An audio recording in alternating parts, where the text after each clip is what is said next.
Olá pessoal, começando mais um Jurapod, a temporada 2024, vem muita coisa boa pra vocês. Ao meu lado, o Gabriel Foguinho, como é que tá, Foguinho? Beleza, Júlio? Tá feliz pela vitória do Vitória? Ah, o Pitbull enrevado ontem. Vou mandar um abraço aqui pro Paulo Mussi e pra Vinícius Franco. Parabéns, né? Parabéns. Agora tem convidado que não tá feliz não, Será que ele tomou as duas ontem? Umas muitas. Um Guaraná Antártica. Você que tá nos assistindo aí, não é inscrito no canal, se inscreve no canal, fortaleça o canal, que a gente fica agradecido. Nos acompanhe nas redes sociais, TikTok, Kawaii, Facebook, Instagram. Vá lá, dê essa força. Você que está querendo também sugerir uma pauta, mande lá uma mensagem pra gente, sugira uma pauta, que a gente vai atender você, viu? Tenha certeza disso. E hoje, pela segunda vez aqui com a gente, Jorge X. Grandioso Jorge X, que já esteve aqui. Seja bem-vindo, Jorge. Muito obrigado, Jura. Muito obrigado, Gabriel, pelo convite. Aqui é a minha casa. Na nossa carreira política, foi aqui que abriu as portas para mim. E um chamado de vocês, para mim, é uma ordem.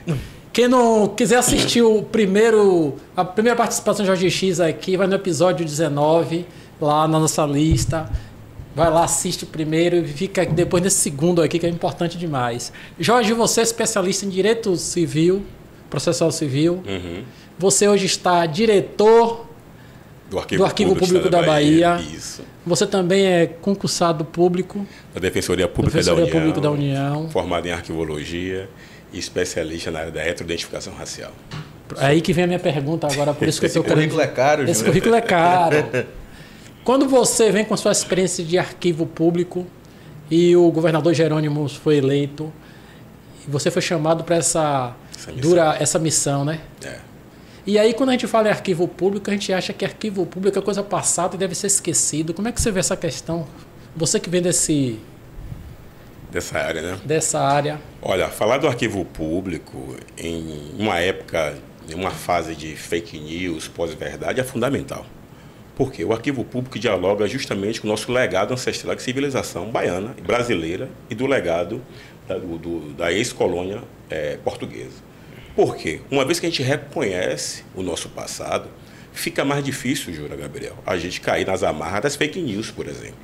A fake news é uma tentativa de disputar o direito à memória. O Brasil, por exemplo, esqueceu que era especialista na vacinação, um sistema de vacinação premiado no mundo todo. Na pandemia, com tanta fake news, a gente desaprendeu. E o que aconteceu? Uma tragédia. Não era para a gente passar o aperto que a gente passou na pandemia. Mas o direito à memória, através das fake news, corrompeu esse legado ancestral, civilizatório, que vai desde lá do Rio de Janeiro, né, dos institutos do Rio de Janeiro, que dialogava com essa questão da vacinação. E a gente era muito bom nisso. Então, o arquivo público, ele nasce justamente, a função dele social é justamente para a gente não esquecer. A memória não é só para lembrar, para a gente não esquecer do que a gente foi. Então, a nossa gestão no arquivo público dialoga justamente com algo factível, que a sociedade possa olhar para trás, reconhecer o passado, entender o presente e ressignificar o futuro. E dar base para enfrentar outras demandas difíceis. Exatamente. Estamos aí. E como é que está o arquivo público hoje, Jorge? Olha, a nossa gestão começou em abril do ano passado, a gente inovou bastante e, como diz o presidente Lula, chegou a hora da colheita, né? A gente está muito feliz pela possibilidade de ampliar a nossa capacidade de custódia. O que eu quero dizer com isso? O arquivo público, ele esgotou sua capacidade de recolher documentos históricos desde 2021. Agora, através do esforço da Fundação Pedro Calmon, do nosso diretor Vladimir Pinheiro, do chefe de gabinete Caruso Moncorvo e do nosso secretário Bruno Monteiro, incansável Bruno Monteiro, a gente conseguiu, junto ao GT da Casa Civil, desentranhar a possibilidade de ter mais um prédio para o arquivo público, um prédio histórico muito moderno, que fica ali no comércio também, naquela região do comércio. Então, é uma equipe que chegando, viu? Sim. Pode esperar que esse ano 2024 venha novidade aí para o arquivo público. E o material, Jorge, ele é digitalizado? Como é que está esse material hoje? Porque muito se falava que tinha muita coisa se perdendo, muita coisa... Como é que está essa realidade mesmo física do material? Olha, Gabriel, é bom que se diga que nenhum arquivo do planeta está 100% digitalizado. E a gente também, né, eu como sou profissional, sou o primeiro arquivista, né, ainda mais na Bahia, negro, assumi um cargo da direção do arquivo público, depois de 134 anos. Nós entendemos que a disputa sobre a independência tecnológica é fundamental. Porque, veja, as instituições federais, por exemplo, elas digitalizaram muita coisa e deixaram a cargo da Google, por exemplo. Então, a soberania tecnológica é fundamental para a gente custodiar o nosso legado ancestral em uma plataforma que seja nossa. Sim. Então, assim, é o Estado, e a gente preconiza isso, que tem que disponibilizar essa infraestrutura. O arquivo público, assim como todos os arquivos públicos do planeta, ele não é 100% digitalizado. Ele é digitalizado a partir da demanda. Os projetos estratégicos que nós determinamos junto à Fundação, como agora este ano a gente tem o acervo da Sabinada, que vai ser digitalizado e aí a gente vai disponibilizar para o público-alvo.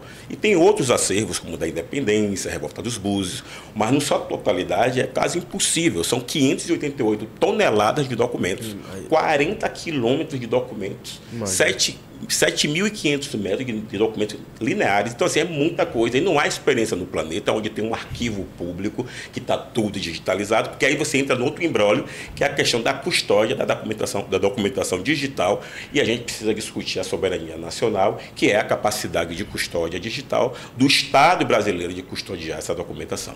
É um dos maiores do mundo, né, Jorge? Nosso arquivo público é o segundo maior arquivo público da América Latina, segundo do Brasil, perdendo só para o arquivo nacional. Ocorre que nosso acervo colonial é mais importante, né, do ponto de vista de riqueza, e maior do que o arquivo nacional. Hoje nós temos lá a Independência da Bahia. Independência da Bahia, tem a documentação de Lampião, Sabinada, documentação sobre o processo de escravidão, que é uma questão muito emblemática para a nossa gestão, de ressignificar essa documentação para que os descendentes dos africanos tenham também acesso à documentação, que é um imbróglio, porque hoje a nossa documentação ela é mais acessada para fins de dupla cidadania e 99% voltado para a Europa, que recentemente tivemos 2 casos de 2 afrodescendentes, um americano e um baiano, que lançaram mão dessa documentação para fins de dupla cidadania. Entendi.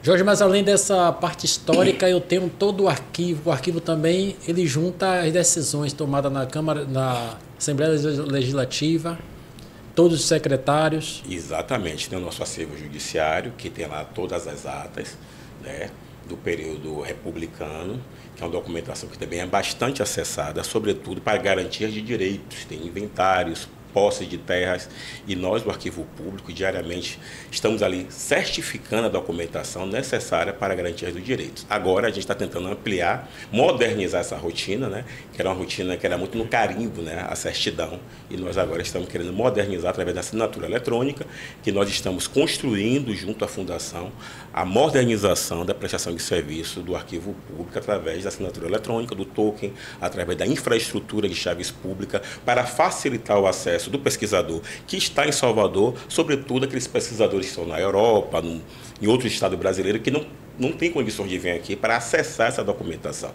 Então, junto com essa modernização dos arquivos, nós também estamos criando um diretório, quero dizer que isso, um diretório é a possibilidade de a gente cadastrar pesquisadores especializados no nosso arquivo para que disponha seu serviço para a população que não está em Salvador, e aí ele faça um serviço de pesquisar, disponibilizar, e automaticamente, como a gente vai certificar digitalmente, a gente enviar a documentação pesquisada para essa população que necessita.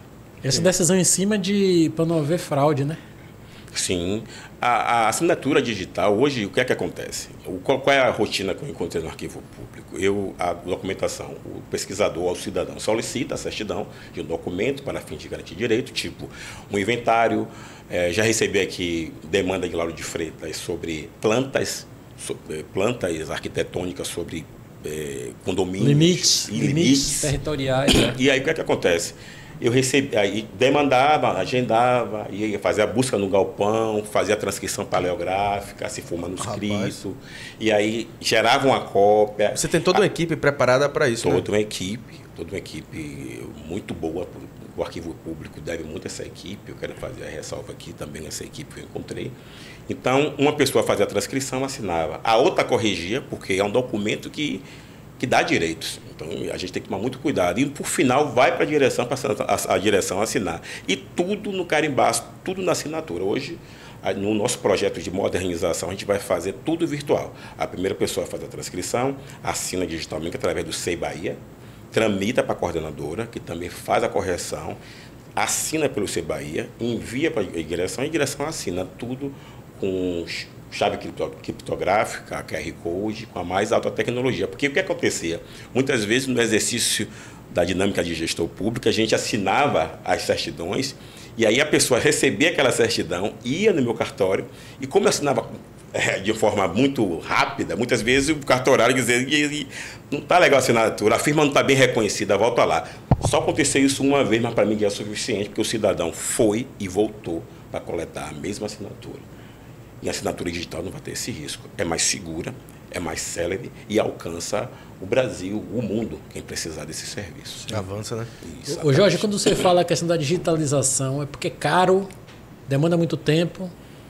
É porque é caro, exige uma capacidade de custódia gigantesca que a gente precisa ter para armazenar isso em nuvem, a manutenção. Há um debate sobre a preservação digital, porque, veja, hoje você digitaliza em PDF, mas se a Adobe falir, como é que você vai abrir aquela documentação? E aí todo um estudo da arquivologia que fala sobre a questão da preservação digital. E aí você tem que criar um repositório confiável, que é a tecnologia de você atualizar as versões dos documentos os quais você digitalizou. Entendeu? E esse armazenamento lá do original, Jorge? Como é feito? Porque eu imagino que tem documento lá de bolinhas. E documentos ricos em informação cultural, em tudo. Exatamente. O manuseio, como guardar. É todo um procedimento, é toda uma rotina, que muitas vezes o cidadão, o pesquisador não entende assim, você precisa de tantos dias para localizar a documentação, porque se a documentação que a gente vai no depósito estiver em condições que precisa ser restaurada, a gente não pode disponibilizar, Júlio. Sim. Porque nossa principal função é proteger o legado civilizatório do Brasil e da Bahia, que é a documentação. Então, o que é que acontece? O pesquisador solicita, a gente vai no depósito, analisa, higieniza a documentação. Se ela precisar de restaurar, a gente envia para o nosso centro de restauração, que o Arquivo Público possui, um centro de restauração brilhante, com profissionais que dá mais autoestima profissional, ele vai restaurar aquelas fibras, restabelecer através das técnicas de restauração, para depois disponibilizar para esse pesquisador.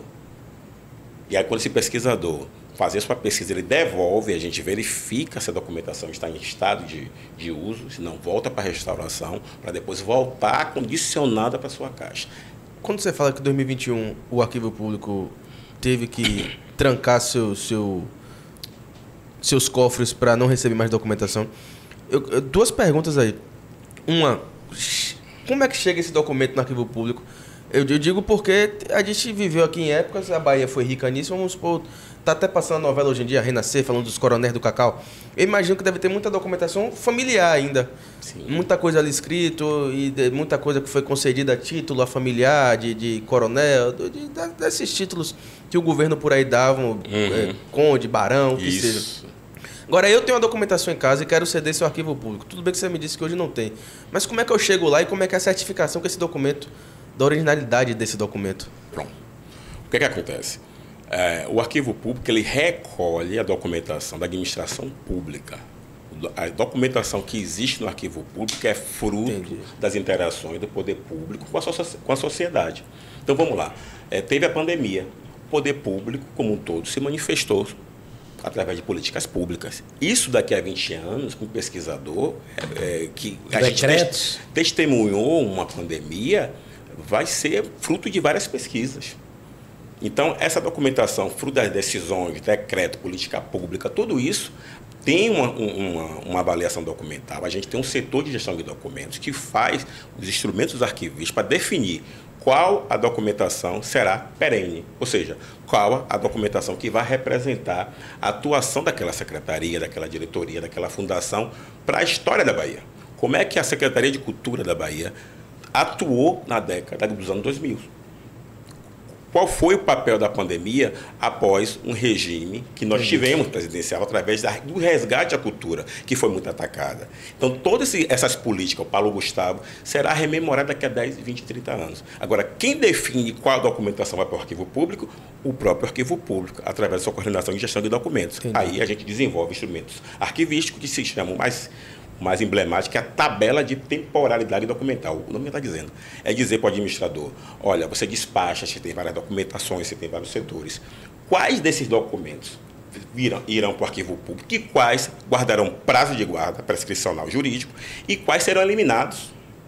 Você não pode armazenar tudo. Porque quando você quiser recuperar uma informação, você vai misturar documentos importantes, porque os documentos já perderam o seu prazo prescricional, sua função administrativa. Entendi agora. Então é isso que a gente desenvolve em todo o estado da Bahia. Você não cede documentação para museu, para museu utilizar nada de exposição? Eu digo porque tem muita coisa colonial ali. Sim. Tem muita coisa que pode ser usado, mas essa parceria ou... Sim, com certeza. A Fundação Pelo Comum, que o Arquivo Público é uma unidade da Fundação Pelo Comum, nos demandou, por exemplo, a documentação do bicentenário com a exposição no Shopping Piedade. Então, a gente está sempre cedendo, conforme a orientação da Fundação Pelo Comum, a documentação histórica para os eventos culturais da própria Secult, por exemplo. Então, o Arquivo Público serve como instrumento de gestão, de preservação e, sobretudo, da memória. E esses documentos vão originais? Não, não pode. Eu vejo assim, quando as pessoas conversam comigo sobre arquivo público, eu falo assim, imagine que o arquivo público é a Casa da Moeda. Sim.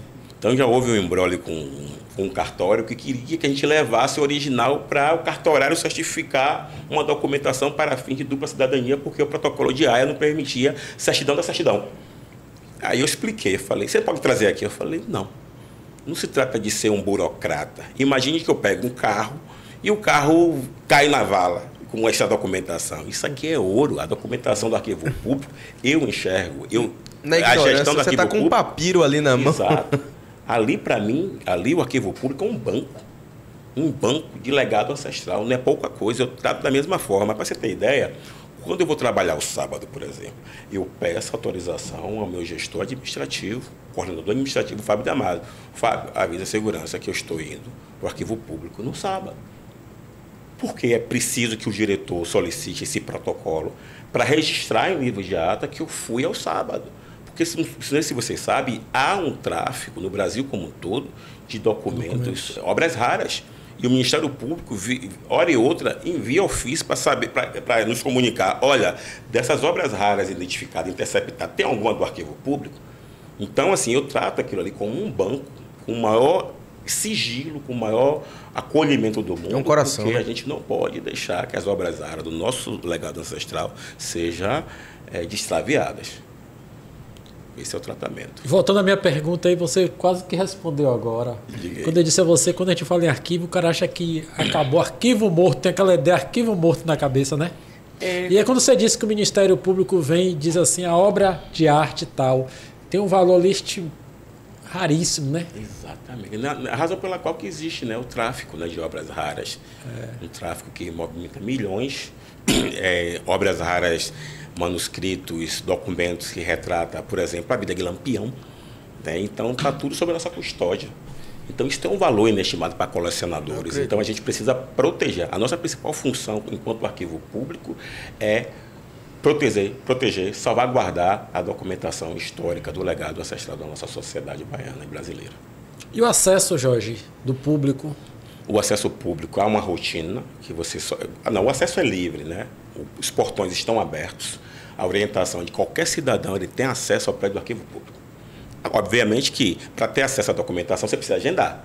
Mas precisa agendar para você ter toda a rotina de preparo dessa documentação histórica. Por isso você tem que agendar. Mas se uma pessoa chega lá hoje, ela tem acesso ao patrimônio arquitetônico, que é outro patrimônio que está junto com o patrimônio documental. Isso. Mas, Jura, este ano estamos minutando, né, uma nova rotina de consulta espontânea. O pesquisador, em determinado dia da semana, poderá chegar e solicitar uma documentação na hora, porque a gente fez uma pesquisa que há alguns arquivos públicos no Brasil que tem essa demanda e a gente não pode ficar para trás. Então, também haverá essa rotina nova de demanda espontânea para consultar nosso acervo, a depender do estado de conservação que esse esteja. Aí eu estava vendo na mídia muito a questão de Portugal, né? Tinha muita documentação, tinha muito historiador de lá, muito interessado no Arquivo Público da Bahia e o Arquivo Público de Salvador, que continha muito mais informação do que o arquivo público de lá, de Portugal. Exatamente. Tinha uma riqueza maior de documentação. Exatamente. A Torre do Tombo é uma referência de arquivo público, né? Há muita documentação que também já foi intercambiada com o arquivo público, com a Biblioteca Nacional, e aí sempre há esses intercâmbios até de projetos, né? Projetos de fomento que esses editais permitem que pesquisadores ele acesse a documentação, digitalize e disponibilize, fazendo esse intercâmbio de documentação. Como também já há um movimento com Angola, com algum pesquisador que também quer fazer esse intercâmbio de documentação dos arquivos que existem na Angola e outros países africanos também, para a gente intercambiar as relações do processo colonialista que houve escravagista entre essas nações. Então, assim, isso é muito importante porque você acaba também resgatando um pouco desse tráfico negreiro, o que foi que lá produziu documentação, o que foi que a gente recebeu, e aí acaba reconstruindo relações históricas importantíssimas. Bote importantíssimo nisso. O Jorge, você agora recentemente, o prefeito de Salvador, Bruno Reis, inaugurou também o arquivo público do município. Sim. Ele se complementa o arquivo público do município com o do estado ou são concorrentes? Não, a história não é concorrente. Né? Eu acho que foi um grande ato. O arquivo público do município ele vem nesse filão do debate da história, do restabelecimenento da história baiana, sobretudo da cultura.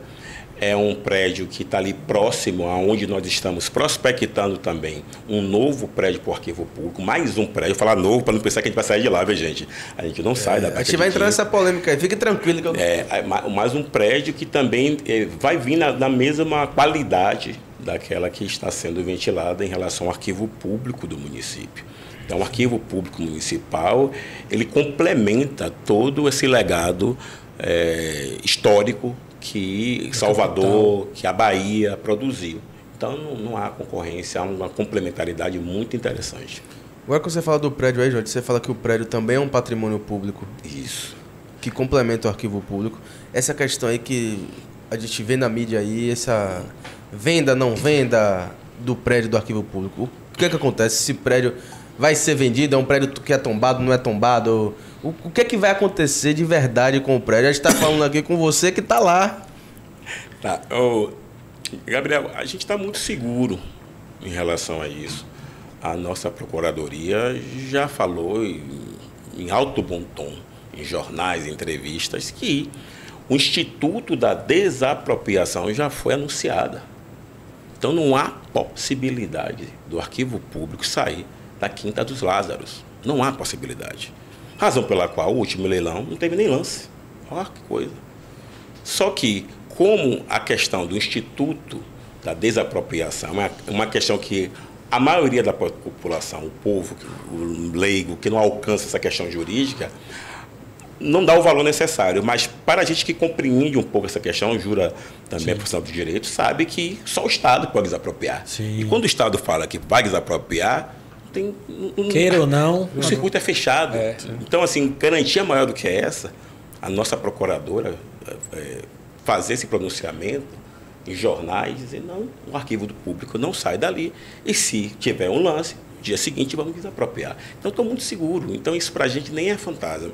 O único problema que gera é que a gente tem que ficar toda hora destrinchando as fake news que brotam desse lugar. Que diz que é o arquivo público que vai ser leiloado. Não é o arquivo público que vai ser leiloado. É o prédio do arquivo. O arquivo público se encontra, que está sendo leiloado. Mas muitas matérias falam que é o arquivo. Então eu falei, o arquivo vai ser leiloado? Eu não entendi. O arquivo é um patrimônio histórico, então não tem condições de ser leiloado. Então a gente fica respondendo essas questões, mas para a gente é uma questão muito tranquila. Nosso radar não está apontado para isso, a gente está bem seguro, com reuniões estratégicas com a Procuradoria, com a Fundação Pedro Calmon, através da nossa STEC, a Secult, dá toda a segurança para a gente jurídica, para a gente fazer o nosso trabalho. E a gente está fazendo sem esse fantasma. Fique tranquilo que isso aí para a gente é... Mas, Jorge, o fato de sair desse prédio que existe hoje, você acha que não é uma perda, não? Não, a gente não sairá, juro. A gente vai continuar nossas atividades. Ampliará, né? Se ampliará nossas atividades. A partir de um novo prédio, com esse novo prédio, a gente vai começar a receber a documentação histórica que nasce hoje.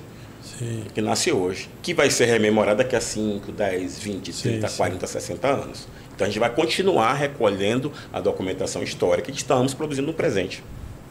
E a tecnologia dentro do hoje, o que você tem lá, Jorge, para oferecer ao público?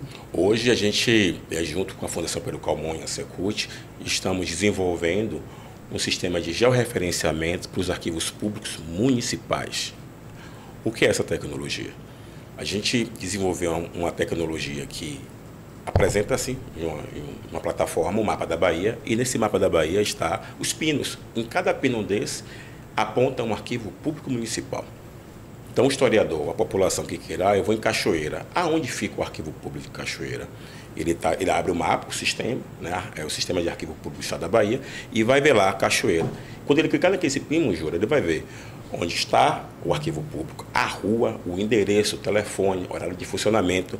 É tipo um Google Maps, e você amplia o mapa e vê onde fica a rua, o nome da avenida, e vai falar, eu vou lá, eu vou ligar para esse arquivo público, eu tenho um endereço, eu tenho um e-mail, eu vou acessar esse patrimônio histórico. E mais, o segundo módulo, ele preconiza que, se esse arquivo desejar, quiser digitalizar parte do seu acervo para consulta online, tem o segundo módulo, teste, que já está rodando também, que esse pesquisador pode acessar à distância o acervo desse arquivo público.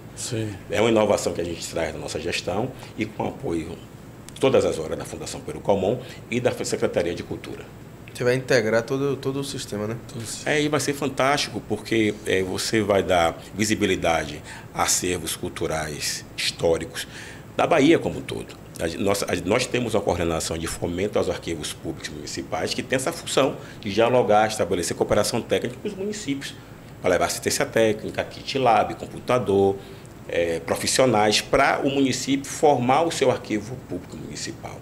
E eu digo mais, quando a gente identificou que os municípios que possuem arquivos públicos municipais, ele tem uma saúde financeira melhor. Porque o arquivo municipal é um arquivo histórico. Ele é a última fase das 3 fases da gestão de documentos.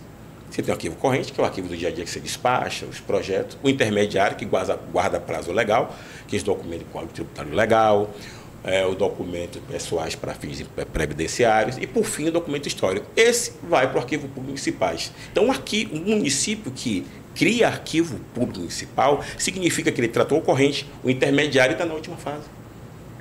Ao passo que a gente identifica municípios que não têm um arquivo municipal, a sua saúde financeira, a sua prestação de contas não é tão boa. Não, e eu digo para o município, você traz uma celeridade de vida. Porque a gente vê muito construtor que vai para cidades de grande porte de interior, que vai buscar uma planta de um loteamento que não existe mais. Não existe. Que você não tem realmente esse arquivo público. Você tem um arquivo na secretaria que vai mudando de prédio em prédio por não ter prédio mudando próprio. de gestão E papel vai sumindo, né? Essa é uma grande uma preocupação do nosso secretário da Casa Civil, Afonso Florense, que criou um GT de gestão de documentos para o Estado da Bahia como um todo. Quero fazer um agradecimento público. Ele é um gestor, historiador, que tem essa preocupação e está impulsionando essa questão da gestão documental, sobretudo, Gabriel, por essas questões, que é um caso emblemático de um projeto que foi pago, caríssimo, e quando for rememorar esse projeto que já estava pago, não achou. Então, a gestão documental é disponibilizar a informação correta no momento correto, desentranhando daquela documentação que cumpriu sua função. Não tem razão, só didaticamente falando, pessoal, de você lançar uma CI comunicando que vai ter um evento ou um fim de expediente em determinado período. Passou o período, aquela documentação que foi a CI, aquele aviso, cumpriu a sua função documental. O que cargas d'água você vai guardar e arquivar com a documentação importante. E é daí que a gente entra com a tabela de temporalidade para dizer, essa documentação cumpriu o seu prazo legal, você já pode descartar imediatamente. Sim. E essa questão desse choque, Jorge, você falou ali, e é até importante, até para mim, que eu lido com essa questão imobiliária. Às vezes a gente chega de cartório, o cara, de certa forma, como deu esse boom de cartório, que foi para a mão do privado, eles meio que melhoraram a estrutura. E aí, às vezes, chega lá, o choque que eu estou querendo lhe dizer é que eu trago um documento tão histórico que ele cria uma dúvida para eles. Eles não têm aquela experiência, como você me disse assim, traga o original para eu ver. Então, cria esse choque. Você diz assim, pô, esse documento é tão precário, mas para a época... Para a época, exatamente. Era aquele documento. É aquele documento. É aí que entra também outra função do arquivo público. Porque, assim, existe a técnica da transcrição paleográfica. A paleografia é uma ciência que é a leitura dos manuscritos. Então, antigamente, as letras escritas eram uma escrita muito rudimentar. Então, para ler aquela documentação manuscrita, aquela escritura belíssima, tem técnica. No curso de arquivologia, a gente tem disciplina de paleografia, que dá a capacidade de você ler, saber que naquela época a escrita tinha 2 T's, tinha 2 L's. E você compreendeu o que está escrito ali. Por quê? Quando o cidadão solicitar aquela documentação para fim de direito, você tem que fazer uma transcrição, um extrato de transcrição digitado. Então, a gente não pode errar em passar a informação que está registrada na fonte primária. O arquivo público é uma fonte primária e geradora de garantia de direito. Uma responsabilidade grande. Exatamente. É por isso que são 3 pessoas da forma que está escrito, tem que ir. É por isso que uma pessoa transcreve e uma corrige. E depois, por fim, vai para a direção. Porque pode existir um erro e esse erro pode resultar em uma distorção no direito ali a buscar. E a responsabilidade é que está a sua assinatura eletrônica lá. Eu sei. Isso acontece muito, Jorge. Essa semana eu fui atender um cliente e eu peguei uma escritura pública, tinha lá escrito o lote da pessoa, 20 de fundo para fulano de tal, 20 de frente para a rua tal, 20, 42 e 43, aí ele dizia o limite, a pessoa disse que é georreferenciamento. Digo, na época não existia.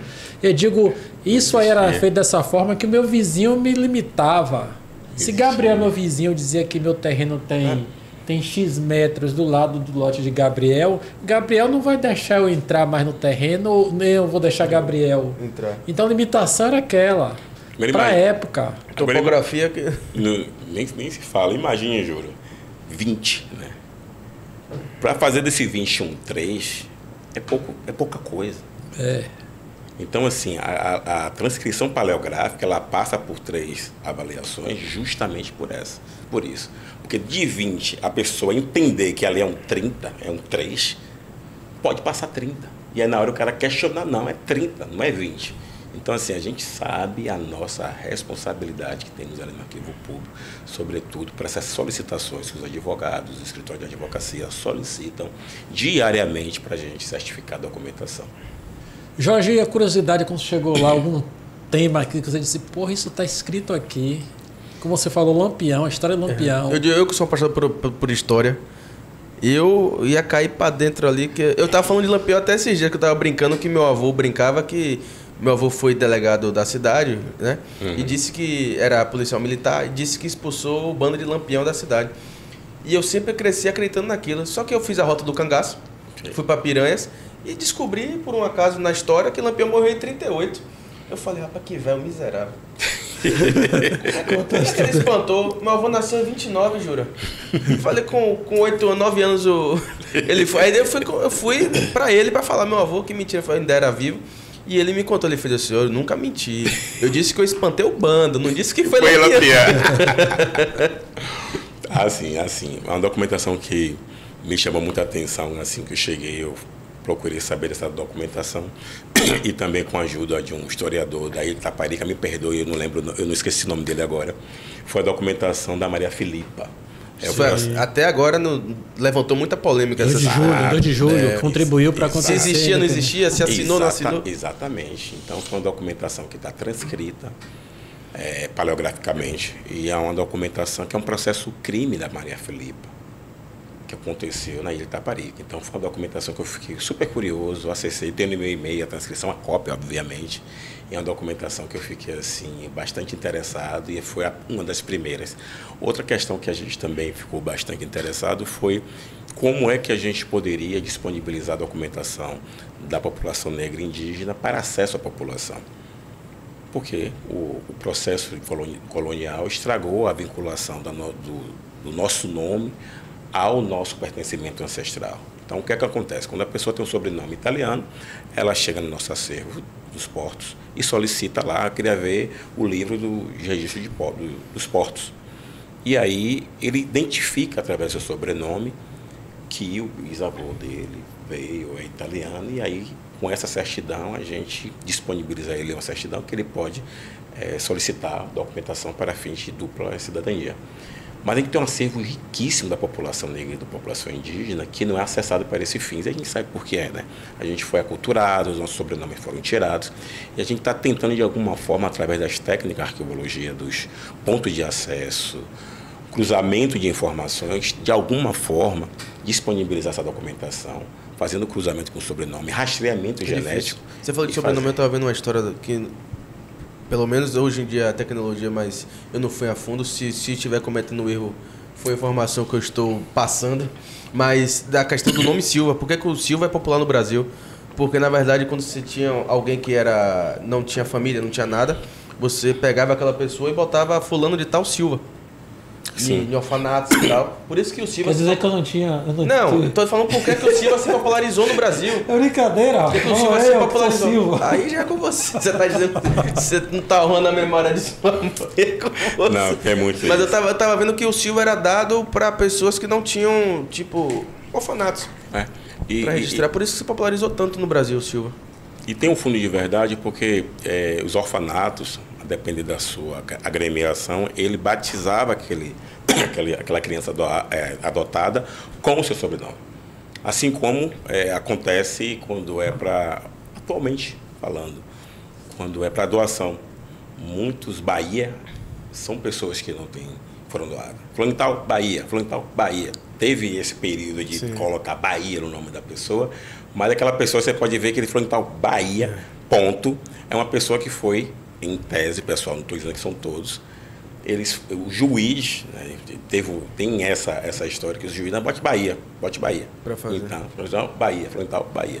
Então também tem... Tinha um critério. O critério, e aí colocava Bahia em todo mundo, com as crianças adotadas. Eu acredito, e já tive muita coisa, coisas básicas que a gente fica vendo assim, de miudezas da nossa história, de tipo assim, o uso do Di no sobrenome. Sim, pertencimento. Que é pertencimento, velho. Tipo... Jorge, meu nome, Jorge da Cruz. É por isso, da Cruz. Aí a ideia é que Jorge era um escravizado da família dos da Cruz. Então você era vinculado àquela família. Dos Santos, da família dos Santos. Gabriel Alves de Carvalho Costa. Teve de tudo. Entendeu? É uma questão que se for... Mas isso está escrito, Jorge? Ou é um estudo recente? Olha, tem muito trabalho nessas áreas. Tem uma agora que fala, um pesquisador que trata da étnico-matemática do estado de Brasília, que traz um estudo na internet, conversei com ele sobre essa questão. Ele faz um cálculo sobre o sobrenome, que determina mais ou menos se você é descendente de português, de italiano. Então, assim, tem muita coisa escrita. Agora, a história é permeada por vários fatos. Obviamente que nenhum é majoritário, mas essa questão da adoção, essa questão do pertencimento através da partícula da preposição de, através de um sobrenome comum judeu, um sobrenome comum português, tudo isso perpassou a nossa história do povo baiano e brasileiro. Se a gente for buscar... Jorge, mas falando desse assunto aí agora... Essa fonte para beber aí vai sair a coisa... De identificação, de raça, de negritude, falando sobre isso, como é que está essa questão das bancas? Banca de heteroidentificação racial. Que você é um dos componentes. Sim, eu sou membro de 3 bancas de heteroidentificação racial, da Defensoria Pública da União, da Universidade Federal da Bahia e do Conselho Federal de Psicologia. E acumulei muito conteúdo, porque a gente precisa estudar sobre essas questões. Inclusive, Jorge, só me perdoe de interromper, mas esse assunto foi o assunto, em termos de cortes do podcast da sua primeira vinda, foi o que mais rendeu visualização, porque é uma dúvida muito grande e uma polêmica na população. Isso é demais. Uns concordam, outros não. É uma questão. Inclusive, aquele ponto que a gente trouxe das irmãs, que uma passou, a outra não foi identificada. Então, esse assunto para a gente aqui é importantíssimo para ter o conhecimento. Perfeito. Hoje, Jorge, aí complementando o que a Gabriel porque você é a fonte. Hoje, me desculpe se eu errar aqui alguma coisa, mas você está aqui justamente, a gente faz questão de trazer você aqui para você trazer o clarear o conhecimento. Hoje, quando eu falo negro, pelo Estatuto da Igualdade Racial, que pega o conceito lá do IBGE e diz que negro são pretos e pardos. Exatamente. Não é isso? Exatamente. Exatamente. Pronto. Você está correto. Mas esse pardo, eu posso também não ser a mistura do branco com preto. Eu posso ser a mistura do branco com índio. Exatamente. Ou do negro com índio. O índio com amarelo, amarelo com branco. Exatamente. O pardo é a mistura de qualquer outra raça e qualquer outra... Não é isso? Exato. Ó, vamos lá. Só a definição, você precisa pedir desculpa. Sim. Você fechou o gabarito. O termo pardo, ele nasce desde a Península Ibérica, antes do Brasil. Está lá nos manuscritos. O termo pardo, como os portugueses se referiam aos índios. A população indígena, desculpa. Mas atualizando, existe a população negra definida por pretos e pardos. O problema, Gabriel, é o seguinte, que existe o pardo que sofre os efeitos do racismo e existe o pardo que não sofre os efeitos do racismo. A política de cotas quer atingir o pardo que sofre os efeitos do racismo. E não precisa explicar por que é. Porque aquela pessoa que sofre os efeitos do racismo é aquela pessoa que é alijada do processo de ascensão da sociedade. Quando a gente fala que existe o pardo que não sofre os efeitos do racismo, a gente precisa racializar o branco. Porque fica parecendo que o branco, para ser branco, tem que ser o cara nórdico, que tem uma paleta única. Então, a pessoa que existe o pardo de boa-fé, porque é muita confusão biológica e de família, genealogia. Mas aqui no Brasil, né? Então, tem que entender o seguinte, existe pardos que não são objeto das cotas. Ah, mas o IBGE... Estou te trazendo para você. Então, a banca de heteroidentificação, ela tem uma função de verificar se aquele pardo sofre os efeitos do racismo. E vai ter pardos que não sofrem o racismo. E quando você diz assim, não sofre, o pardo não sofre, é porque ele já teve ascensão social, porque ele tem essas coisas? Não, porque aquele pardo, Jura, ele tem a passabilidade, ele usufrui da branquitude. Sim, escolas particulares. Não falo nem a questão de acesso, eu falo assim, na sociedade, ele sai à rua, ele liga a televisão, sim, e não tem nenhum incômodo de ponto de vista da representatividade. Entendi. Ele não é parado em blitz, sim. Não é ele não tem problema no mercado de trabalho. Não é constrangido. Ele se sente o cidadão de fato. Já o pardo que sofre os efeitos do racismo, ele sabe que ele é perseguido. Mas não coincide, Jorge, me desculpa a minha ignorância. Não, pode perguntar, porque a gente precisa decantar essas ideias. Mas quando eu digo assim que o pardo ele sofre, tem um, como você está me dizendo, tem um que sofre, tem outro não. Esse que sofre não coincide com a pobreza? Não, juro. Por exemplo, se eu sou pobre socialmente, o que é pobre eu não tenho acesso. Não tenho acesso, eu não tenho condições de ir em um cinema, eu não tenho condições de ir em uma escola particular. O que ele diz é que o pardo pobre, tem dois, o que ele está usando são dois tipos de pardo. Um pardo que é pobre também, que não tem essa condição financeira, mas que sai de casa com sua mochilinha e entra no ônibus e pula uma catraca e o cobrador ainda fala assim, tá sem dinheiro hoje, né, meu filho? Mas o outro pardo que vai pular a catraca e fala, marginal... Porque assim, eu quero até para me retratar que a questão econômica, a questão racial, ela se encontra porque a população negra é pobre, não é porque ela é pobre, porque ela é preta. Você está entendendo? Então, assim, vamos fazer o seguinte, as oportunidades. O pobre, dois pobres, um pardo branco e um pardo, vou dizer assim, um pardo preto. Desculpa a confusão, é só para a gente fazer uma discussão didática. Extinto. Uma didática. Entre esses dois pardos que moram na mesma comunidade, um que sofre os efeitos do racismo e o outro que bebe da branquitude, da passabilidade, que é mais uma aceito, abordagem mais suave. Que é mais aceito. Aquele que assim, você vai ser aqui meu recepcionista, porque você representa mais a empresa. Sim. É nesse aspecto. Então você vai ver que entre esses dois, o de cá, mesmo sendo pobre, vizinho, tem mais ascensão social. Mesmo sendo pobre. Então o conceito que diz que quanto mais a pessoa tem a pele retinta, mais negro, ele sofre mais, tem esse estudo, não é? Sofre mais, mas a gente não pode cair na armadilha do colorismo. fazer uma distinção dentro do nosso grupo. Essas categorias, elas existem, mas a gente tem que tomar o cuidado de não estabelecer uma paleta de cor, um colorismo de privilégio em relação a um determinado outro. Porque esse pardo que sofre os efeitos do racismo, sofre o racismo também. Sim. Então, há uma tentação de definir aquele que sofre mais. Eu não topo essa lógica, porque aí nos separa mais ainda. A gente não pode se separar. E o racismo é racismo, né? O racismo é racismo. Tanto em qualquer nível. É igual quando a gente é um evangélico que fala assim, pecado, não existe pecado e pecadinho, tudo é pecado. Então, é nesse sentido. Então, a heteroidentificação, ela visa atingir as pessoas que sofrem os efeitos do racismo. Agora, há pessoas que têm muita confusão, que concorrem e de boa fé. Ao mesmo tempo, eu já recebi pedido de recurso administrativo de uma pessoa do Acre, e aí eu falei assim, eu não faço avaliação por foto. Inclusive, tem até um artigo que critica a avaliação por foto. Tem filtros, muita coisa para manipular. Minha avaliação é em loco. Eu abro a câmera e avalio a pessoa e peço parecer. Aí eu abri a câmera e disse para o meu sócio advogado, e falei assim, doutor Elvésio, eu não defendo essa pessoa. Ela pode ser uma pessoa de boa fé, tanta confusão, ela tem um pai negro, e tem muita gente que está confusa com isso. Só que quando eu li o parecer dela, da banca, o que tinha dizendo lá? Que ela estava com a camisa até o pulso, com a maquiagem escura, que estava destoando da mão dela.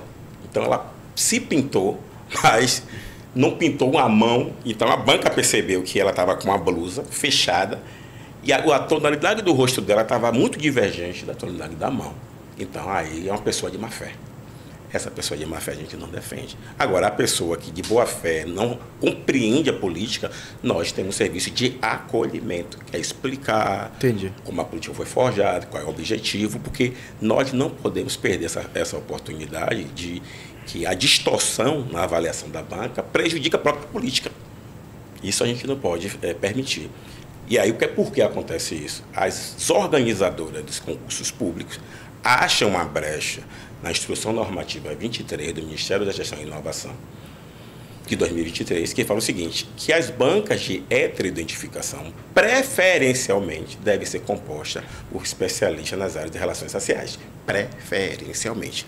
Nós advogamos que deveriam ser obrigatórios, porque quando as organizadoras usam um critério austérico de baratear o custo dessa banca, automaticamente o resultado não é a contento da política pública. O que é que acontece? A população fica com raiva, não é da organizadora que fez o concurso, não, é da política pública, é do esforço, da conquista do movimento negro. Então a gente precisa bater nesse dispositivo de preferencialmente para estabelecer que deve ser obrigatoriamente, porque aí o resultado dessas avaliações vai ser um resultado com poucas distorções, porque eu vou dizer a vocês, viu, há muitas. O que eu tenho de recebido de recurso administrativo de pessoas que jura, você não tem noção. E dizer assim, como é que essa banca, na Bahia, conseguiu dizer que essa pessoa não tem marcadores raciais, que está na literatura. Não é uma avaliação personalística. Você tem um curso, uma formação para você identificar os marcadores e aí avaliar aquela pessoa com todo respeito, tendo a dignidade da pessoa humana respeitada, valorizada, e aí fazer um acolhimento para aquelas pessoas de boa fé saber a importância da política e ela voltar para a lista da ampla concorrência. Esse é o nosso trabalho. E é um futuro também, né? Mas, Jorge, você acha que não cria não aqui defendendo a questão da negritude nem do branco, mas eu digo assim, eu estou botando aqui justamente para a gente esclarecer. Você não acha que é uma perda para uma pessoa que vem de uma origem negra e entra em uma cota dessa e depois ela não passa em uma banca, por mais que ela não está de má fé ali, ela tem as características, ela acredita que tem, de certa forma, e a banca diz, não, você não tem. E aí, quando ela passa em um concurso, ela está na cota. Se ela não foi aprovada na banca, ela perde. Ela perde, ela não volta para ser reavaliada em uma cota, na cota ampla, vamos dizer assim. Ela está na cota de negros. Certo. Você acha que não é uma perda muito grande para uma pessoa dessa? Não há uma perda. Para a pessoa pode até existir, Jura, mas assim, a política ela precisa alcançar os seus reais destinatários. E hoje, os concursos públicos permitem a pessoa que foi reprovada na banca de boa fé, ela volta para a ampla concorrência. Agora, eu encontro uma pessoa que se pinta, ela vai responder. Sim, aí é absurdo. O dispositivo, não pense que ela responde criminalmente por isso. Então, essa pessoa que tem a autopercepção do que ela é 50% do processo. Você acha o que você... Mas a hétero é o outro. A gente é o que o outro vê. A nossa representação na sociedade é o que a sociedade nos projeta. Mas não confronta com a questão do autorreconhecimento? Não. A autodeclaração é a primeira etapa. É a primeira. Ela não é absoluta. Ela é utilizada quando há dúvida. Sabe? Quando há dúvida, você usa esse critério da autodeclaração como mecanismo de boa-fé. Porque um exemplo meu, eu me reconheço como homem negro. Pelos traços, por tudo, até por questão... até por se você olhar os traços, eu tenho traços negros. Você tá branco, você é branco. Mas eu tenho... Não me peça para fazer análise ao vivo. Não, eu ia chegar lá, mas você se adiantou. Não, mas pode continuar, que a gente tem uma resposta muito escatológica. Mas eu vou falar, se você fazer um concurso, não entre nas cotas. Eu ia usar o exemplo da onde eu estaria negro, mas... Pode. Vamos pra frente. Mas vamos pra frente, o horário não permite. Eu vou pegar um exemplo aqui. Você está falando, por exemplo, eu vou voltar um pouquinho na eleição que teve agora para governador. Sim, era aí onde é que eu ia entrar. Agora você já foi polêmico, já de ACM Neto. Está no registro dele, consta no registro pardo. Boa pergunta. Pardo. Boa pergunta. No registro. Quando ele se declarou lá, ele disse assim, eu sou pardo. Aí, o movimento negro e outras figuras... ele disse assim... Sol. E disse o seguinte, não, ele não é pardo não, porque ele se declarou anteriormente em alguns momentos como branco. Já teve até essas matérias que eu também não sei dizer a você, em outras eleições, na hora de se declarar, ele declarou branco. Eu não sei, não sei se hoje essa identificação de raça está mais a fio, o cara tem que dizer assim, qual é o documento oficial que eu tenho? Talvez ele disse assim, minha certidão de nascimento. A certidão de nascimento está lá, pardo. Eu estou botando aqui para Jorge, para ele dar uma analisada, pardo. Mas você disse, não, ACM Neto, quando você foi na eleição de tal ano, você botou lá que você era branco. Como é que você bota uma branca e agora bota pardo? Aí eu trago para você esclarecer isso para a gente. Bom, a ação contra a autodeclaração do Antônio Carlos, quem moveu fui eu. Eu sou o autor da ação da heteroidentificação. E eu faço isso com grande causa. O que é que acontece? A autodeclaração do Antônio Carlos, ele fez no passado como pardo, mas ali não gerava efeitos jurídicos. Sim. Ocorre que, depois da lei de cotas, né, no Tribunal Eleitoral, gerou efeitos jurídicos. Naquele momento, a gente se posiciona, porque se a gente considerar que o ACM, em Salvador, é negro, porque eu já vou traduzindo, porque pardo é negro, para fins da política de cotas, vamos combinar que não existe racismo na Bahia. Vamos combinar. Você perguntou outra coisa que agora acabou fugindo, você fez uma pergunta muito grande. A primeira questão foi essa e a segunda foi... Foi isso mesmo de ACM, que ele declarou, de acordo com o documento, que ele existia. Tá. Documento. Eu estou lançando agora um artigo, estou brigando para ver se os jornais publicam, que é a insuficiência dos registros civis para fins de ação afirmativa. Esse é o título grande. Por quê? Meu filho, o J. Zulu, quando eu fui registrar, ele nasceu branco. Branco. E aí chegou lá num saque, não, coloca branco. Eu falei, eu nasci branco também. Só que, olha os pais deles aqui. E meu filho vai escurecer. Foi um debate, mas só que ele foi registrado como negro. Agora eu te pergunto, Júlia, se o meu filho, que hoje é negro, com todos os marcadores, a cor de pele, fosse registrado como branco, a sociedade o trataria como branco? Está no documento, registro civil. Aí você faz o exercício reverso. Sim. Como é que um documento não sustenta? Se eu fosse registrado como branco, eu nasci branco, não tenho foto mesmo branco. Você acha que a sociedade me vendo hoje me trataria como branco? Não. Aí você vê a fragilidade desse argumento. Então, esse artigo que eu estou querendo publicar, a insuficiência dos registros civis para fins de acesso às políticas de cotas, é uma coisa importante, porque as pessoas se pegam a isso. Está na minha identidade, está na minha certidão, está pardo, então eu tenho direito às cotas. Então, se minha documentação ainda do meu filho tivesse branco, significaria que a sociedade ia reconhecer a minha branquitude? Claro que não. E por que, para fim de ação afirmativa, esse argumento sustenta? Então, essa fragilidade dos registros civis, nesse artigo que eu escrevi, traz toda a complexidade, porque é argumento jurídico, é argumento das pessoas, de boa-fé e de má-fé. Ah, mas na minha certidão está como um pardo. Ah, que maravilha. Então, você é pardo, né? Está na certidão, todo mundo vai ter um alerta. Ó, você é pardo, que está no seu documento. E se na minha tiver branco?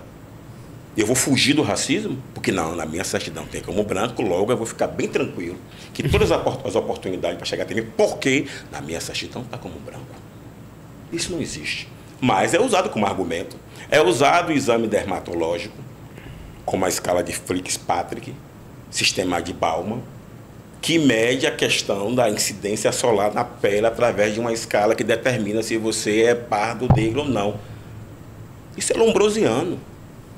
O que nós temos que colocar é uma perspectiva sociológica. E aí, para todas as pessoas que se sentem tentadas em perguntar, eu passo nas cotas, eu levo a pergunta: como é que você se sente na sociedade? Sim. Você se sente discriminado? Você se sente, toda vez que um porteiro, ou alguém da empresa, ou do seu condomínio muda de função e você adentra, a pessoa te confunde com o Uber? Sabe? A pessoa te confunde todo o tempo, você se sente perseguido, as oportunidades, e o tom que as pessoas falam com você. Porque se você se sente isso, beleza, você é o alvo da política de cotas. Mas se você se sente um cidadão de pleno, não, Jorge, para mim é muito tranquilo. Eu não tenho medo de nada, eu transito na sociedade. Eu não sou parado pela polícia. Não, é foda. Esse é o parâmetro, sabe, Jura? É coisa assim, Jura. Eu vou lhe falar um caso meu pessoal, na formatura de minha irmã. Meu pai, meu pai, eu brinco, meu pai é Michael Jackson, né? Pegou vitiligo pelo caminho. Porque meu pai eu fico brincando com ele, era um azul anil. Eu fico brincando com ele. O verde petróleo. E foi branqueando, eu fico gastando. Mas na formatura de minha irmã, coisa simples. Meu pai de paletó e gravata, disse pra pegar uma rosca, a mulher bateu no ombro dele e fez: moço, eu quero uma de morango. E aí? Você acha que é porque... Então, pô, não foi a educação dela de que, pô, pega uma pra mim, por favor, já que o senhor já tá aí. Não. Foi porque olhou um negro de paletó e gravata, é o quê? Garçom. E Jura? É coisa assim. E eu do lado... E a outra foi... Eu entrei numa loja, Jorge. A gente tava em reforma lá em casa para comprar um diabo de um fogão cooktop que tava naquelas bancadas como é que chama aquele material? De pedra. Recente. Fui eu e meu pai, entrei na loja para ver aquele granizo, né? E ficava as pedras lá, os balcões. E eu fui, tinha um cooktop, tava com plástico bolha. Plástico bolha puxa a gente para estourar, né? Eu já fui logo no mãozão para estourar ele e abri para ver o cooktop, porque era um cooktop daquela novidade de indução.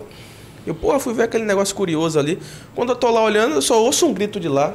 E a mulher do meu lado: quer dizer que ele pode abrir e eu não posso, né? Quando eu olho pra trás, meu pai brigando com a mulher. Tomei um susto, meu pai veio pra lá: rapaz, é brincadeira. Aí meu pai descascou nela, porque ele foi abrir o cooktop e ela disse que não podia remover o plástico bolha pra ver.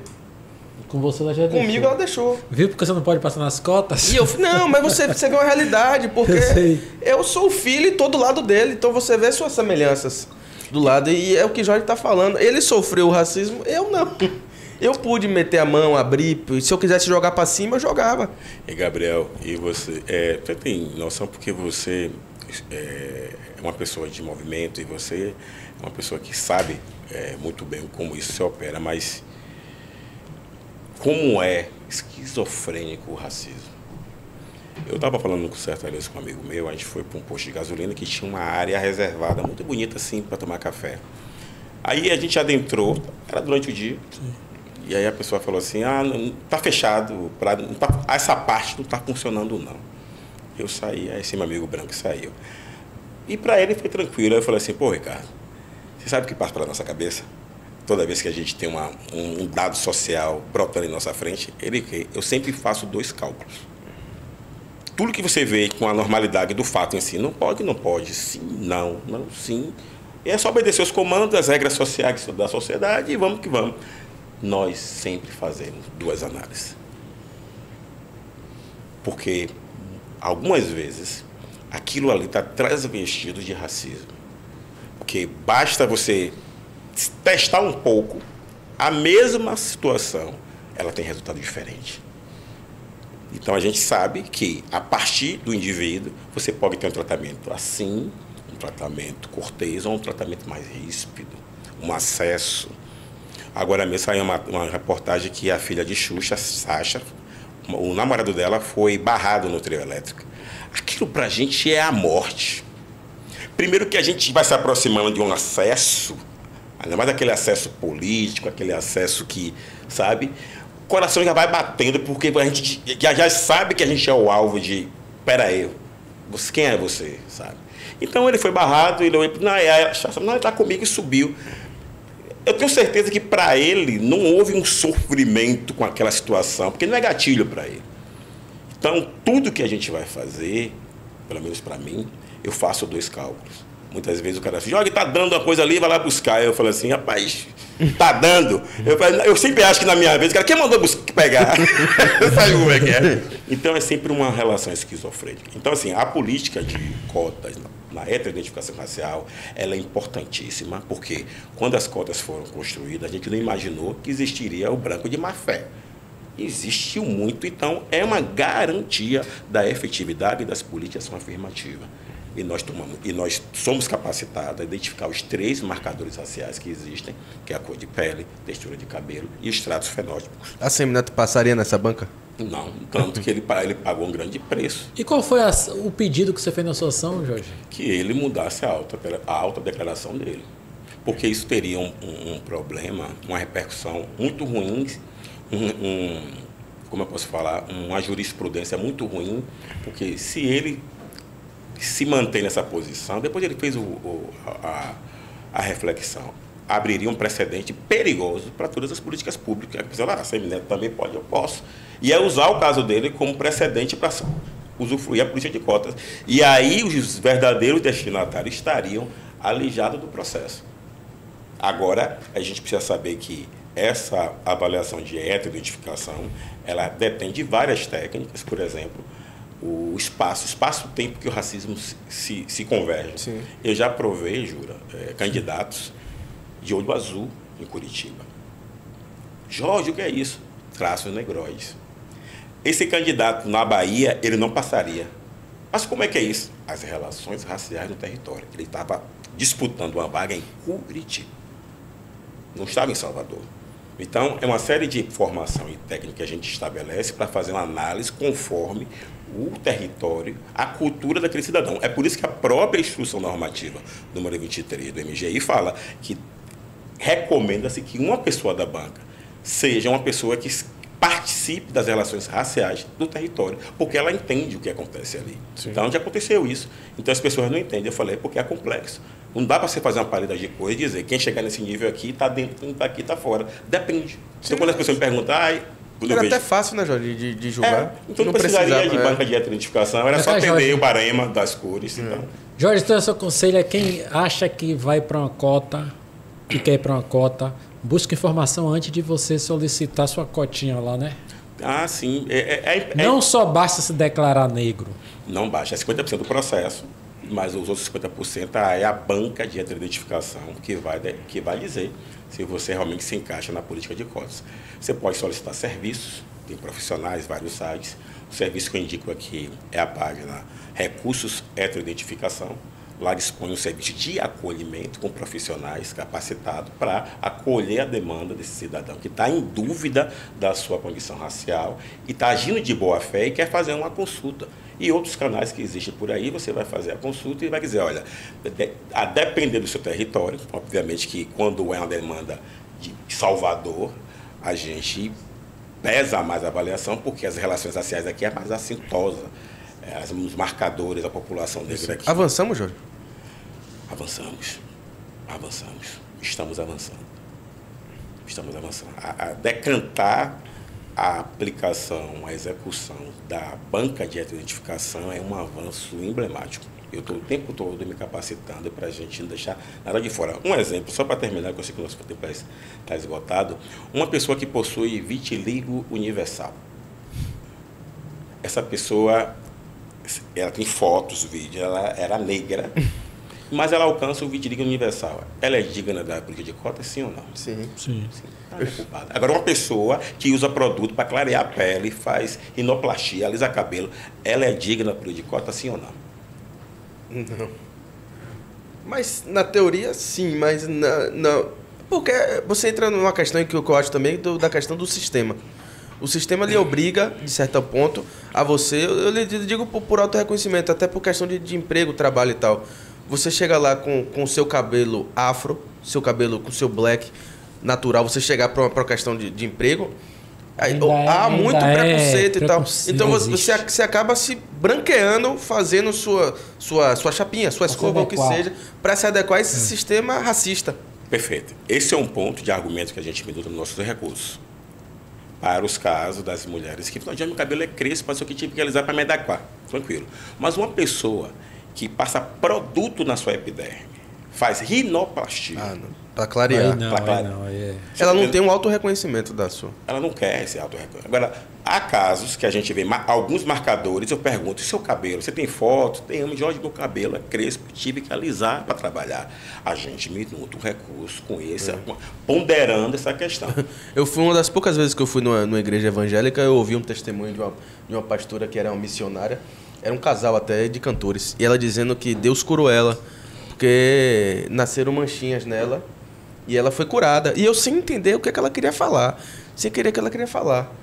Que Deus curou ela, Deus curou ela, Deus curou ela. Quando eu vi mostrar a foto dela, eu fiz, me perdoa a expressão, eu fiz filha da puta. Ela era negra, pegou vitiligo, começou a nascer a manchinha e Deus curou ela branqueando, rapaz. Pois é. Quando eu ouvi aquilo, eu falei, rapaz, eu fiz... Jorge, você está acompanhando ou acompanhou uma denúncia que teve agora do concurso de oficiais da PM? Não, Jura. Procure saber que você... Eu acompanhei da Universidade de Ceará, que um estudante para o curso de medicina ele foi reprovado pelas cotas, mas para um curso de menor prestígio social ele foi aprovado na mesma universidade. Mas eu vou te falar aqui para você acompanhar esse caso aí até. Foi oficial da PM agora, o último que teve. A nota máxima foi 8,9, alguma coisa assim. E quem tirou essa nota foi um cara branco. Só que disse que teve uma decisão no curso do concurso que o cara fez uma avaliação e direcionou para as cotas. E aí o cara que tirou 8 não foi nem classificado, que em tese era para ser ele que teve a maior nota. Então direcionou para as cotas e o cara que teve a nota mais baixa ficou no primeiro lugar. Então teve uma denúncia nesse sentido. Concurso daqui da Bahia. Primeiro que os dois passaram. Que os dois passaram. Mas na classificação geral, o cara que tem 8, mas ele passou, foi classificado, mas não teve, ele não estava na lista dos aprovados. Eu compreendo. Então, por exemplo, aí essa foi a denúncia que teve e estava sendo investigada, porque essa decisão foi no curso do concurso. No curso de formação. Não, agora, para classificar o cara para entrar na UNEB. Na faculdade. Na UNEB, curso de oficiais da PM. Certamente que não vai prosperar, porque é a aplicação da política de cotas. E não significa que a pessoa que teve a nota maior ela tenha mais direito, porque a cota ela é justamente um mecanismo de correção das distorções sociais existentes na população negra. Porque a realidade é racista. Quando a gente fala assim, o pessoal, se você deixar tudo na normalidade, o resultado será racista. Eu imagino aqui um grosso modo... Porque essas pessoas, Júlia, é aquela corrida, né? Algumas pessoas já chegaram com uma Ferrari. Não pode ser o caso dessa pessoa, que pode ser de origem popular, mas tem essas questões de privilégio que facilita. Mas assim, a via de regra, a política ela é bem clara. Ela precisa corrigir as distorções. Então, se você colocar todo mundo na mesma linha e dizer, largar, quem tem mais condições chegará primeiro. Não existe outra lógica. Você precisa de políticas públicas para corrigir as distorções sociais, porque foi o Estado brasileiro que criou essas distorções. A gente não vive um estado de igualdade. Questões como essa acontecerão, mas o Estado está agindo em nome da distorção que ele mesmo criou. Uma reparação, né? Uma reparação. Agora eu vejo assim, Jorge, você me falar que 134 anos do Arquivo Público, você ser o primeiro negro a assumir. Eu fico vendo até um cargo de direção. Eu fico imaginando um porteiro corrimão, lhe vendo entrar ali de paletó e gravata, olhando assim, e fiz, rapaz, esse negão é ousado, esse negão chegou. eu fico imaginando, porque você fala 134 anos, você tem um Arquivo Público da Bahia, um estado, né, de população, né, negra, a cidade de Salvador, coração da África, fora da África. E 134 anos para chegar um negro formado em arquivologia, com know-how para assumir a cadeira, porra. Ô Jorge, eu vou perguntar uma coisa que eu tenho muito... É duro o motorista te levar, o motorista de um estado botar você e você entender que você é o diretor. Rapaz, eu fico imaginando assim, pontos, porque é racismo institucional, é racismo entranhado. Não deixa de ser, né? Como não deixa. O nosso ministro Silvio Almeida falou sobre o caso do rapaz no Rio Grande do Sul, que vítima foi levada como criminoso, né? Que sim, o racismo institucional está em algumas, na maioria das instituições. E esse exercício também é uma coisa para mim, que é um lugar que também eu nunca imaginei, né? É um exercício que a gente tem que ressignificar o nosso lugar. Quando eu tomei posse no Arquivo Público, eu me reuni com todos os trabalhadores, todos os contratos, limpeza, segurança, e disse a ele que ele estava ali era uma pessoa. Porque muitas vezes o cargo, né, te distancia da humanização sim, das pessoas. Isso quem está aqui é uma pessoa nascida e criada no Nordeste de Amaralina. Filho de Dona Gilda, sem pai, criado ali na Chapada do Rio Vermelho, Vale das Pedrinhas, Nordeste de Amaralina. É uma pessoa que toma cerveja, que conversa e que ri. Estou no cargo de diretor, mas também sou um trabalhador. Eu venho de um cargo público, da Defensoria Pública, onde também sou um trabalhador. E aqui, mesmo diretor, eu sou um trabalhador. E precisamos humanizar esses lugares. Porque a relação catedrática da distância, o diretor, eu tento quebrar no dia a dia. Eu sei que é difícil, mas assim, a relação que eu tenho quando eu chego na Fundação Pedro Calmon com segurança é uma relação de fraternidade. Chamo as pessoas, você sabe, quando a gente se cumprimenta, chama de irmão. Então não tem essa assim, o diretor, não, e aí, irmão, tudo bom, bom dia. Porque a gente precisa humanizar isso, porque esse Brasil precisa ser o Brasil do povo e não o Brasil das elites. Jorge, faz um paralelo à questão da banca com a realidade hoje. Eu vou fazer pergunta para você. Essa questão da pauta do racismo, você não acha que... Eu percebo isso no meio artístico. As pessoas, para ser inserida, elas dizem que é negra. Eu vi uma artista, eu gosto muito dela, nem vou falar o nome. Fala que é polêmica, dá corte. Eu nem vou falar, mas ela, em uma entrevista, ela disse assim, eu sou preta. E ela não é preta, ela é parda, aos meus olhos. Ela é parda como na maioria. Ela disse, eu sou preta. E o pessoal meio que querendo corrigir ela e passou ela se identificando como preta. Essa pauta, você não acha que tem muita gente querendo se apropriar para estar bem na fita, como diz o ditado? Sem um ganho de causa. Tem. Como tem? Agora, eu falei uma vez isso e fui mal interpretado, mas eu vou cair no mesmo erro. Jura, quem hoje que tem a possibilidade, e eu quero que a pessoa tenha bastante honestidade para fazer um raciocínio comigo, vai brigar por um lugar de opressão. Você vê o motoboy, ele foi esfaqueado. É esse lugar da dor. O que o Davi está passando hoje, sim, eu não consigo assistir Big Brother por causa do Davi, não. Eu acho que não assisto. Mas o que eu vejo é gatilho atrás de gatilho. E ter pessoas que estão brigando por esse lugar de glamour, porque parece que é glamourizado. Enquanto eu não consigo assistir Davi. Porque é gatilho, eu não consigo assistir. A sutilidade do racismo que impera. Você pegou 3 limões. Você pegou 3 hambúrguer, mesmo no banquete, mas você pegou 3 hambúrguer. Tinha tanta comida, mas você pegou 3 hambúrguer. Não pensou no próximo. E isso, pra gente, é gatilho profundo, porque nas relações sociais a gente é questionado naquela sutileza. E do outro lado, como você me colocou, tem a pessoa querendo entrar, não, eu quero sofrer o que o Davi está sofrendo, não, eu sou... Enquanto a gente está não querendo assistir o Davi para não ter gatilho e não sofrer, não chorar, porque é isso que acontece quando a gente assiste o negócio daquele. E pela sutileza que é implementada naquele programa, meu Deus, a gente vê aquilo acontecer o tempo todo.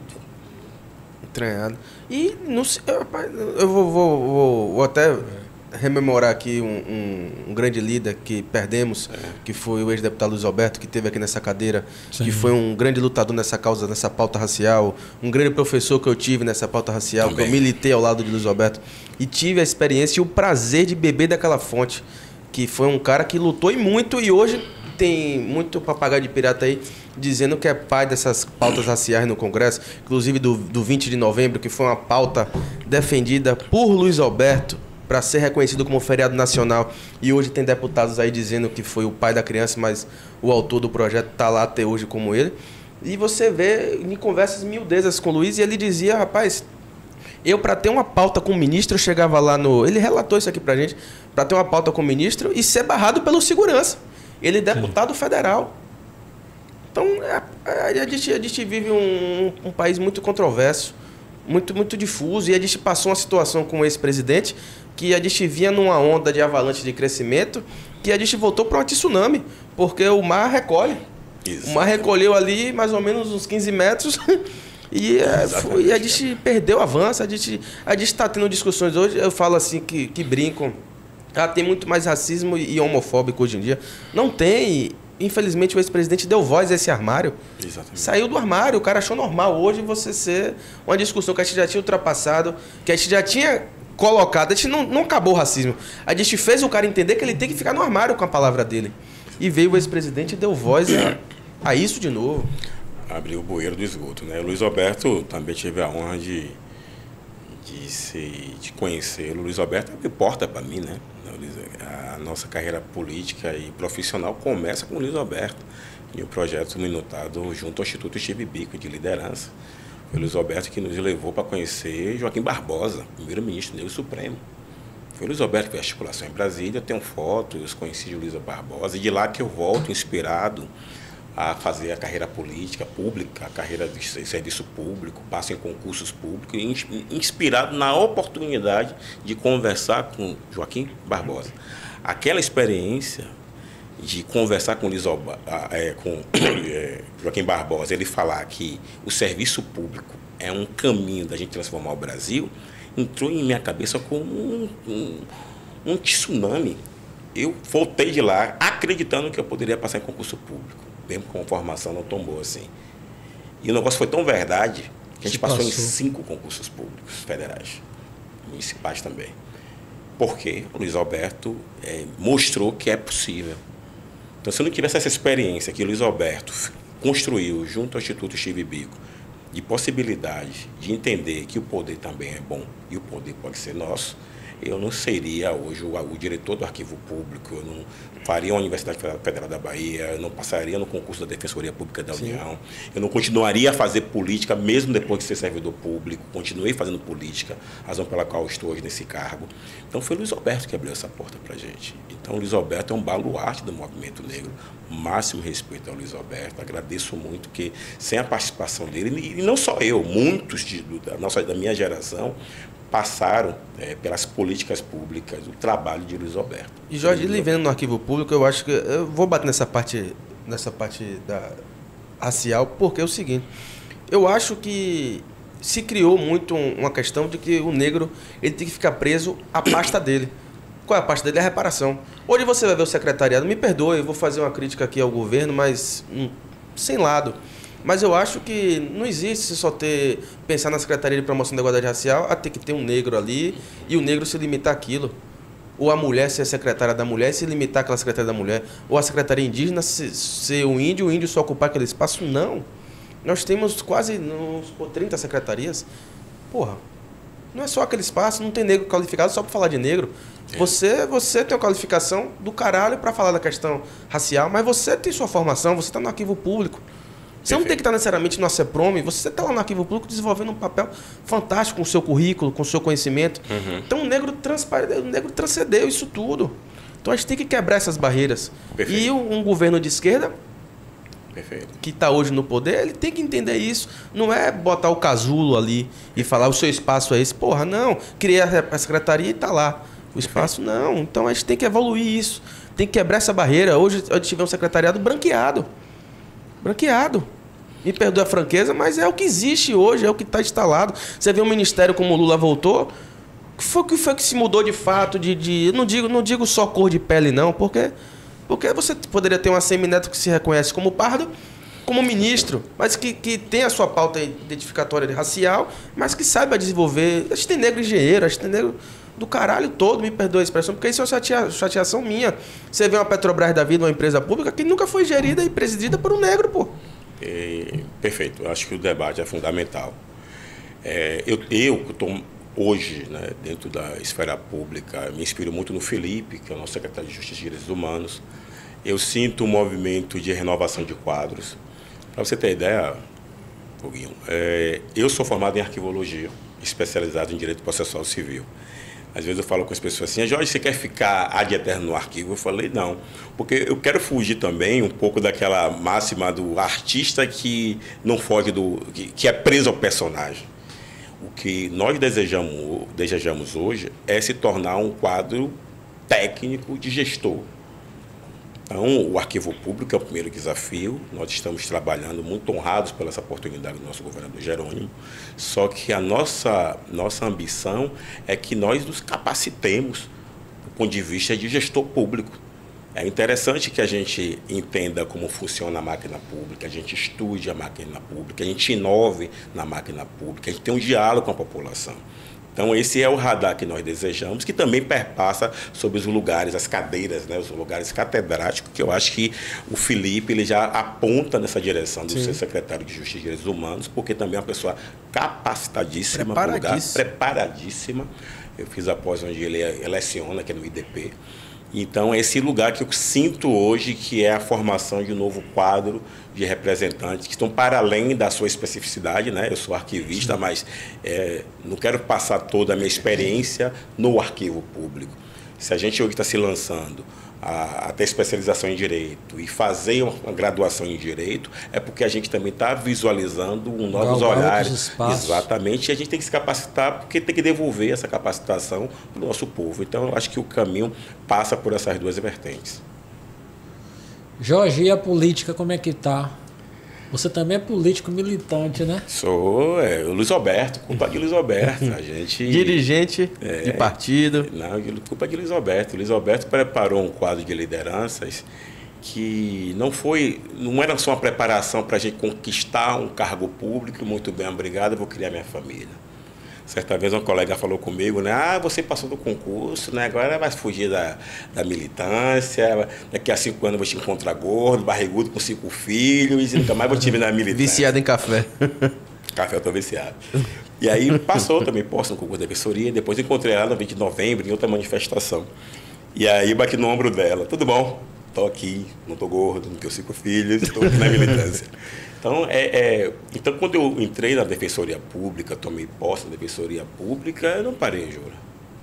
A gente construiu um projeto de assistência jurídica extrajudicial para atender a comunidade do Nordeste Amaralina, a comunidade do Tocantins, Itapuã, porque eu me tornei uma referência nesse ponto de assistência jurídica. Teve a reforma da Previdência, acabou com os benefícios do povo. Jorge trabalha na Defensoria Pública, o pessoal me procurar em casa. E aí eu comecei a estudar, porque chegou a hora que você fica com vergonha de ficar incomodando advogados, assessores, que tem prazo para dizer, mas como é que resolve o caso da minha tia aqui, do meu vizinho? O cara ajudava.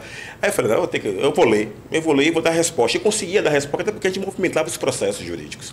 Isso foi crescendo, eu criei o Instituto Acesso, que é uma experiência de assistência jurídica extrajudicial com uma abordagem humanizada, naquilo que eu identifico que o Estado pode melhorar, do ponto de vista da assistência jurídica previdenciária e assistencial.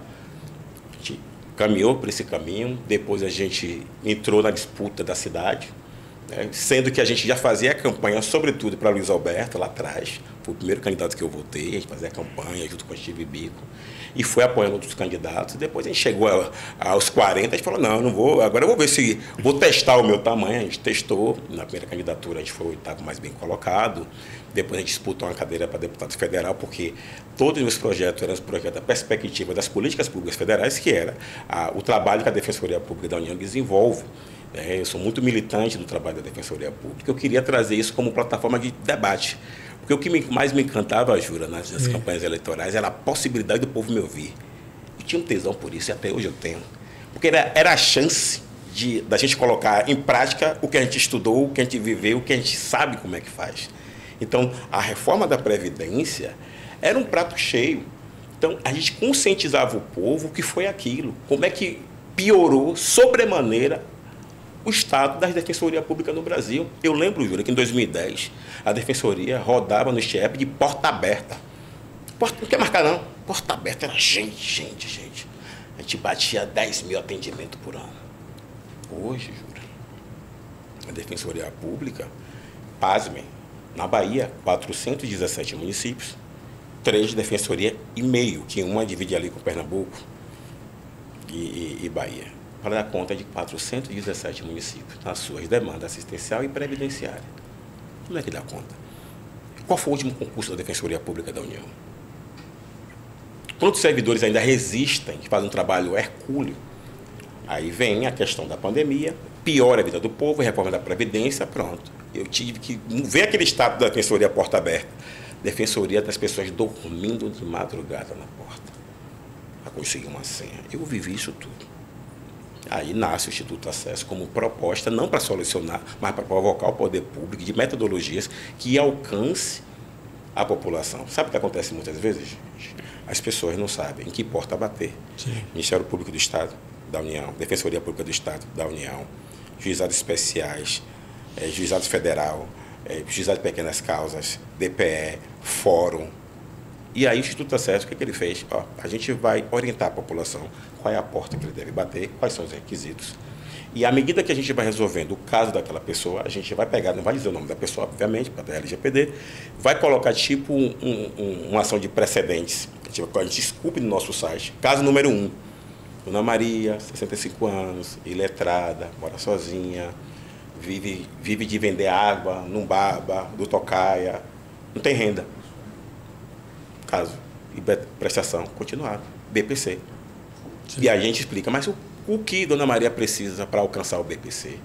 Está cadastrado no CadÚnico, 65 anos, não tem renda, passar pela avaliação psicossocial do CRAS, da sua região, e depois a gente traga um pedido no INSS. Então, coisas como essa que o Instituto Acesso está produzindo, para a população se inspirar e dizer, não, o caminho é esse aqui. Então, são coisas que a gente poderia estar reproduzindo, até no atendimento que é encastelado no direito, de ter uma terminologia simples, um atendimento humanizado, oferecer café, porque as pessoas, quando chegam diante de um bacharel, conta a história do meio para o fim, do fim, do início, do fim para o meio, porque é nervosa. E aí você pergunta, entendeu? A pessoa, entendi, e a pessoa não entendeu, Júlia. A pessoa não entendeu, e bate na porta errada, chega lá, a pessoa, não é aqui não, minha senhora, e muitas vezes orienta errado. Então, fruto do Luiz Alberto. Tudo isso aqui, agradeço ao grande Luiz Alberto, saudoso Luiz Alberto. Jorge X está chegando no final aí. Conversa boa, né? Conversa boa e rende. Mas é bom para ficar o gostinho para você voltar mais vezes. Pode chamar, sim. Deixe seu recado aí. Eu quero fazer uma visita lá, viu? No Arquivo Público. Por favor, visite o Arquivo Público. A gente está com um novo programa de fazer uma apresentação voltada ao interesse do nosso público. Então, se a gente recebe hoje o grupo de capoeira, a gente vai acessar a documentação do acervo da Delegacia de Jogos e Costumes, que tem um acervo que retrata a perseguição dessa prática ancestral. A gente fez agora um trabalho com a faculdade de Uni Jorge, que é a professora Catiane, a esposa de Tonho, esteve lá com o público, com os alunos do curso de Relações Internacionais e de Direito. Preparamos uma apresentação focada também nesse objeto. Então, quando você for lá, diga qual é a sua pauta, que a gente vai pesquisar e disponibilizar. Agora, um passarinho me soprou aqui sobre Bloco do Carnaval, lá no Nordeste de Amaralina. Sim, sabe, Luiz Alberto, a gente não para não, meu Júlio. Luiz Alberto criou uma bomba aqui que vai explorar. Nós temos um grupo, uma associação carnavalesca chamada Junte-se. Olha o nome, né? Junte-se. Há mais de 10 anos nós criamos esse bloco, que na verdade esse bloco é fruto de uma associação comunitária da Chapada do Rio Vermelho que nasceu. Sim. A gente criou essa associação para trazer projeto, curso daquilo que a gente acreditava.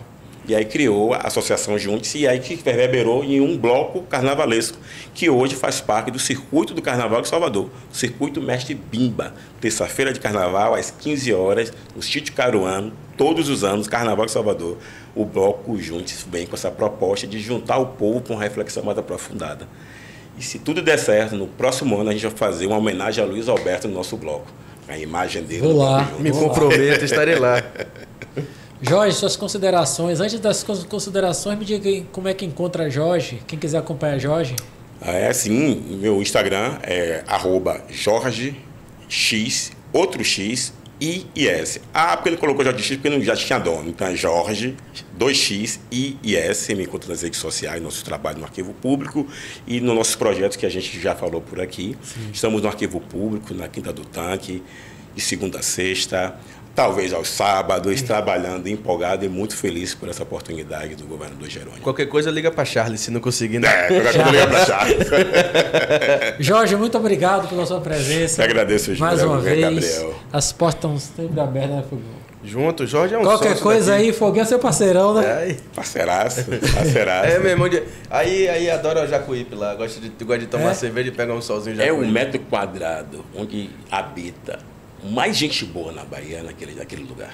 Jacuípe. Eu brinco que só tem velho mentiroso lá. Não, é 1 metro. Eu acho que. Está de pescador, gente? Não, estou falando a você. Não, estou dizendo lá, os coroas. Não, ali é um lugar abençoado, né? As pessoas. Acho que foram escolhidas a dedo ali embaixo de Jacuípe. E o que eu acho mais engraçado, Jorge, só entrando como curiosidade, que muitos ali se conheciam de trabalho, mas não se conheciam do lazer, da convivência. É fantástico. Caetano, Adoniran. Jorge, aqui já fica o convite para trazer sua esposa aqui. Sim, a minha esposa é o que tem de melhor em mim. Minha esposa é tudo aquilo que eu queria alcançar e não alcancei. É uma profissional de mão cheia, Gilmara Assistente Social. Já fica Gilmara Oliveira. Aí, já social, fica o convite. Com especialização na saúde mental, saúde da família, saúde mental. Ela é brilhante, brilhante.